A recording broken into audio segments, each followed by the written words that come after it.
কাঁচা চামড়া রপ্তানির অনুমতি দিয়েছে সরকার। ব্যবসায়ীরা বলছেন, কাঁচা চামড়া রপ্তানি করা হলে ক্ষতিগ্রস্ত হবে দেশের স্থানীয় শিল্প। সংকট দেখা দিতে পারে এই শিল্পের কাঁচামাল আর কর্মসংস্থানে। এমন অবস্থায় চামড়া রপ্তানির আয় বাড়াতে কঠিন বর্জ্য ব্যবস্থাপনা বা সিইটিপির কাজ শেষ করার পরামর্শ দিয়েছেন খাত সংশ্লিষ্টরা। রঞ্জিবুল মিজানের রিপোর্টে বিস্তারিত। 250-টিরও বেশি ডিজাইন অপশন নিয়ে ওয়ালটন স্মার্ট ফ্রিজ, বোঝে আপনার প্রয়োজন। চামড়া সংগ্রহের পর পশম ছাড়িয়ে প্রক্রিয়াজাত করার পর পাওয়া যায় ওয়েট ব্লু লেদার। 1990 সালের আগ পর্যন্ত দেশ থেকে এ পণ্যই রপ্তানি হতো।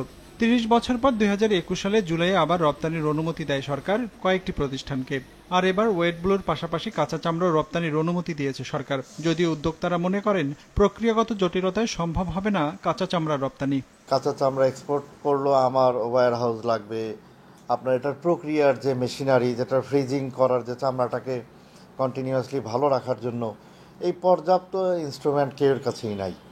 কাঁচা চামড়া বলে দিল গভর্নমেন্ট, হুট করে আর এটা এক্সপোর্ট করে দিল। আমার মনে হয় না এটা একটা স্বাভাবিক প্রক্রিয়া।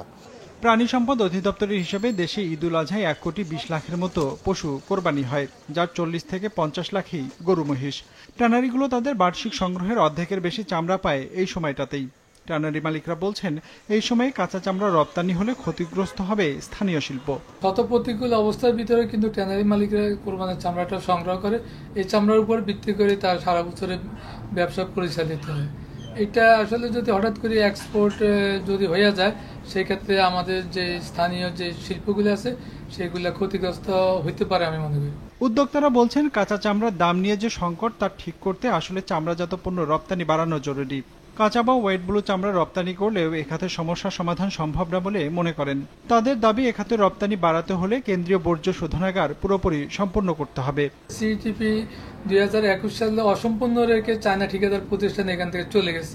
অসম্পূর্ণ কাজটুকু আজ পর্যন্ত করা হয়নি। আমরা মনে করি মূল সমস্যার সমাধান খুব জরুরি দরকার। অস্থায়ীভাবে হয়তোবা আমরা আজকে ওয়েট ব্লু এক্সপোর্ট করি 2 মাস বা 3 মাসের জন্য, এটা কিন্তু সমাধান না।